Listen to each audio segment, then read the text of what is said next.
Germany's ambassador to Canada, Sabine Sparwasser, joins us in studio. Hi, Ambassador. Pleasure to have you back on our program. Thank you for inviting me. I wanted to start off with sort of the thinking when it comes to continuing to put the pressure back on Russia. And we have just heard from government officials in this country about their desire to change the way in which they deal with the assets that they've seized of people they've placed sanctions on in Russia. They're going to kind of change the way that they're able to redistribute those assets going forward. Is that something that Germany is considering?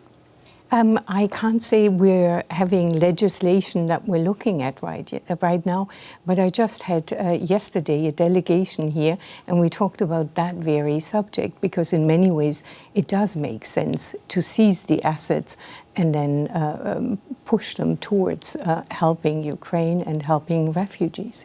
Do you think if one G7 country starts doing it, do you think the conversation becomes more active, for example, in Europe among other G7 countries? I think that might well be the case, yeah.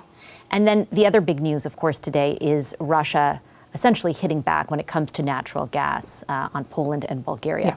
What is Germany's level of concern that Russia could do or would do the same thing to them? Yeah, I think the cutting off of the gas to Poland and Russia is to Poland and Bulgaria is an attempt by Russia to actually split the EU and to put more and more pressure, and also show that they might do it even to the rest of Europe.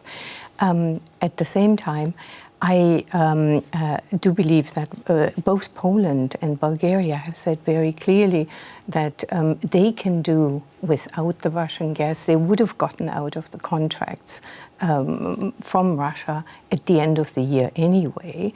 So we have to wait and see whether this is sort of the beginning of further measures. But I would say we're prepared. We're preparing for being cut off. At the same time, I think it doesn't make sense. Also for Russia, dependency goes both ways. And also Russia is very dependent on delivering its gas to somebody. And so we will have to wait and see what happens.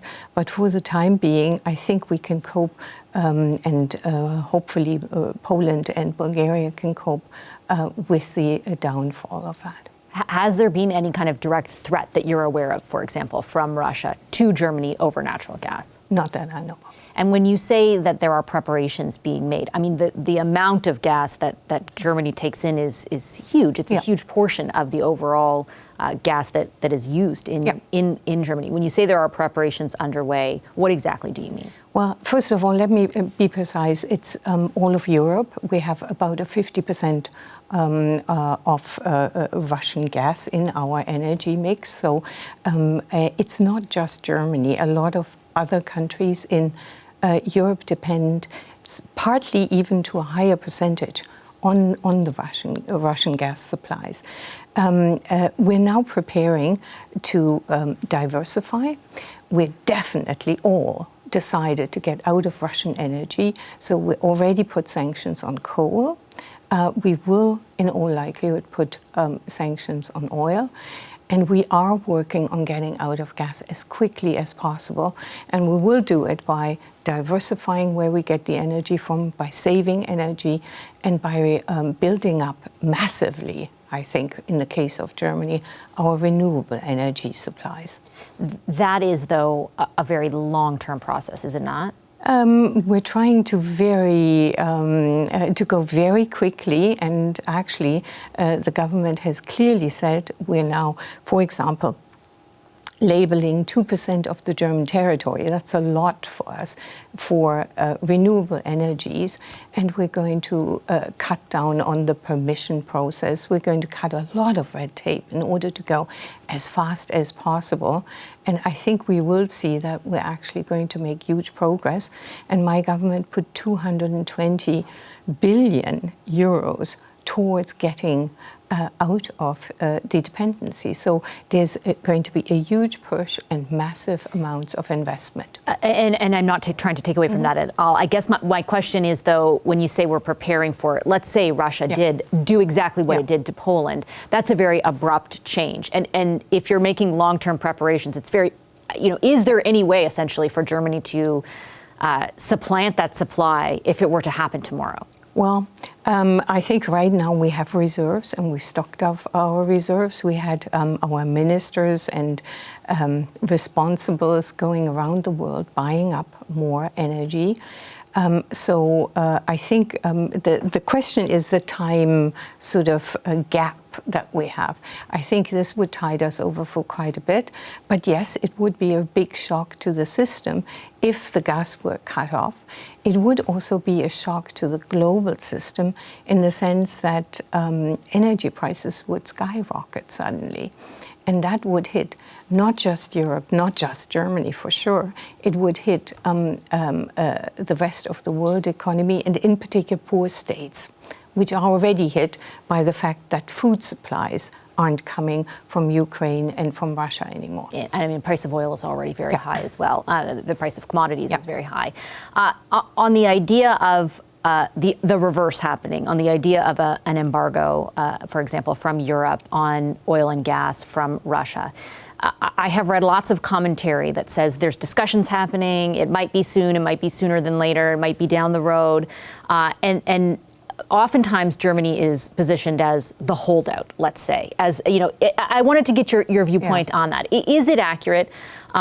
Is Germany the one sort of hesitating the most to hit Putin where it hurts? No, I don't think we are, actually. I think we've been really straightforward on the support we've given Ukraine. I think if you took everything together, humanitarian, financial, plus weapons, Germany is probably the strongest donor of Ukraine, and we have been pushing very actively for the strongest sanctions we could do. But what you do is you have to think about what sanctions are going to hurt them most, but also you have to think we Europeans, we Germany, need to also be in for the long haul and need to be able to withstand this. So hurt with our sanctions, hurt the Russians more than us, is actually also a rationale you have to think about. So the sanctions have been very much targeted at very crucial points. Technology. Russia is not getting any technology, and it cannot work on global financial markets much anymore. Its central bank is blocked from a lot of things.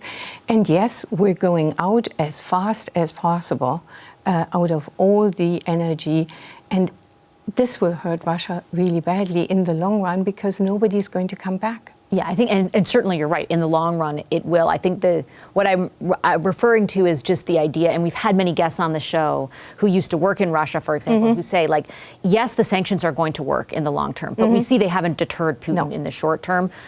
Oil and gas is really what would do it, and it just seems as though Europe is not willing to go to that degree. Well, let me say that very clearly.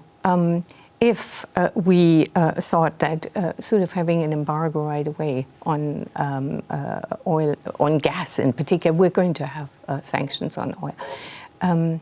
I think, and it would stop the war, we would do it right away.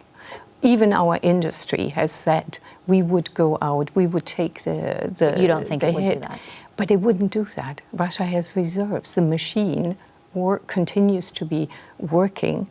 And which is why we have to prepare to be in for the long haul and to be supporting Ukraine. And we're doing it, and we're doing it now with heavy weapons. We've just taken a decision. We've took the decision 2 days after the attack on Ukraine to deliver weapons. We're now upping, because of the brutality of the ground war and the air attacks on Ukraine, we're now upping our contribution with anti-aircraft tanks and other things. So this is progressing very steadfastly, and I don't think it's fair to say that Germany has been lacking in conviction. All right, Ambassador, I'll leave it there. Thank you very much for your time. Thank you so much.